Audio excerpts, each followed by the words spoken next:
What about JACKAL? JACKAL was also I- one that there were some initial JACKAL problems, was crazy. right?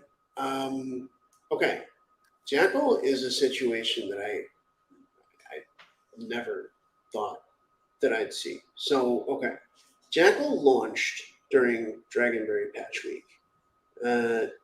JACKAL had the Dragonberry patch; it was all good there. And Notional has a pre-flight checklist for. Can you just can you just explain what the Yeah. Dragonberry patch is for those that don't know? Sure. It was a really, really important security patch for Cosmos chains. That like, I mean, there were vulnerabilities like directly at the layer that allows the chains to talk to each other, and the Dragonberry patch fixed that. But like for validators, and then for software engineer validators like Notional, like this was an insane month, and actually we Notional, Cosmos SDK team, the Osmosis team, the Atmos team, everybody is still playing catch up from Dragonberry because it was a very sudden, severe event, and we did not run. That was detected right after the Binance bridge hack, right? That's right. So there was an audit that went on from, I think, like all these teams that you just mentioned, and I think then was it Dev or somebody who found the bug? It was Dave from Osmosis. That's right. Legend. He described total legend because this stuff is usually found after the exploit. Yeah. And he managed to find it beforehand. Actually, we thought we were all good because we weren't verifying with IAVL. We were verifying with ICS 23, and Dave like proved that there was a hole there. And so like our team we were patching tons of chains, and we didn't run our usual set of tests for JACKAL. We just started it because we were actually referred to JACKAL by somebody on the XLR BizDev team, and so we're running, and I forgot exactly how it happened, but like, oh yes, Jim sent me a DM. He said, "Look, JACKAL's like incomplete. You need to look at it." And I'm like, "Dude, I'm doing like 10 other things. Like, can I look at it later?" And he's like, "No, you need to look at it." Okay, man, no trouble. And so I did. Now, I mentioned Territories code like being really pretty good. What I mean is that going at it with steps 1 through 9 of our verification process, which basically it uses a whole ton of automated tooling, and then like we fix every issue identified by the automated tooling, and we do that manually. So none of that worked in JACKAL's case. The software tests didn't work. There was no linting. There were numerous transaction types that could stop the chain, and there was a file server mounted to the same path as validators' private keys. Now, pre-halt, I knew that I could talk about all of the things except for that last one, the file server, because it was really, really critical, right? Like, so I was trying to get a hold of the team in Discord, wasn't successful, and other validators were like, "Well, we should wait." I knew that issue was there.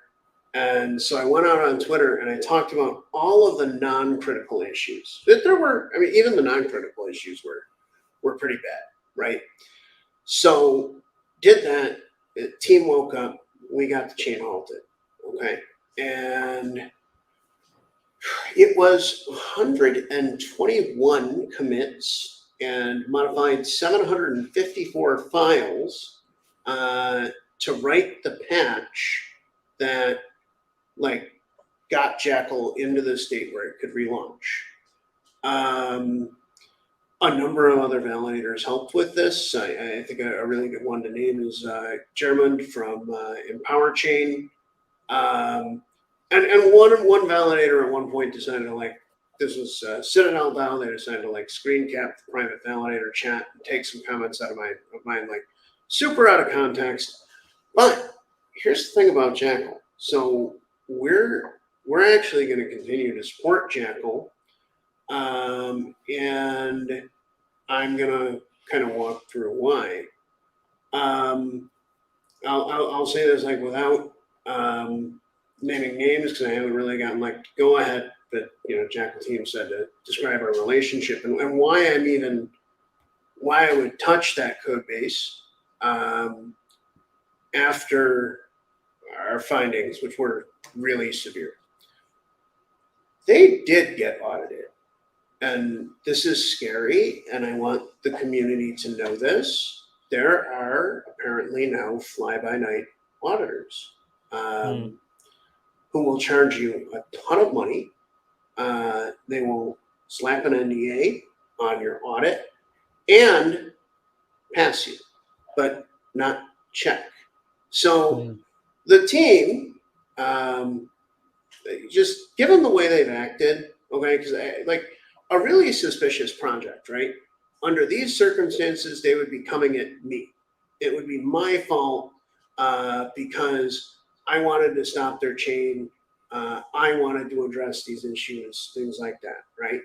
But that's not at all how JACKAL acted. When they realized that there really were big problems, they're like, okay, let's get this thing halted. Let's take care of the problems. Let's do it. And so my opinion is JACKAL's probably not a sus chain. My opinion is JACKAL was most likely defrauded by their auditor, and like my business conversations with JACKAL, like about their business, about what the chain is going to do. So they're going to sell basically like units of storage. And mind you, the product isn't complete. They launched way too early.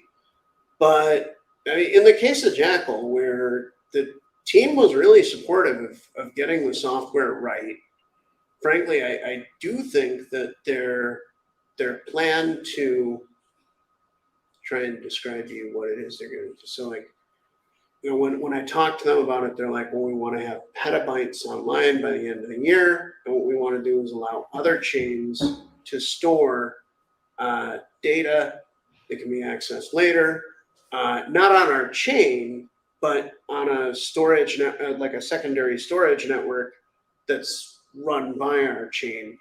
I mean, I think it's pretty decent. I've always been attracted to concepts in decentralized storage. Now, to maybe just dig into territory for a second. So basically, I've warm feelings for JACKAL. Like, I mean, like, yeah, they launched too early. To me, it's really clear that they really did get audited. This is all green check boxes.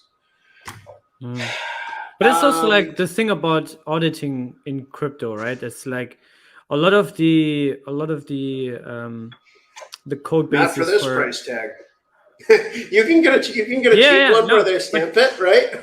Like, but that's what I'm saying, right? It's like we need better auditing in crypto. Like we need better auditing firms. We need more teams, and like that's I think where also you and Jack and like a lot of validators are contributing a lot in Cosmos, is to ensure that code is high quality, does not have any major bugs, and the fact that you saw this with JACKAL and we're also like taking action on that, I think that really shows like in Cosmos people really care about the ecosystem, right? yeah. And Jim, I think Jim also, a lot of people say like, oh yeah, he's very negative all the time, but I think like he's calling out things that he thinks are not like shouldn't happen, and he's totally entitled to do that, which is totally fair. This is I think that Jim is directionally correct. Yep.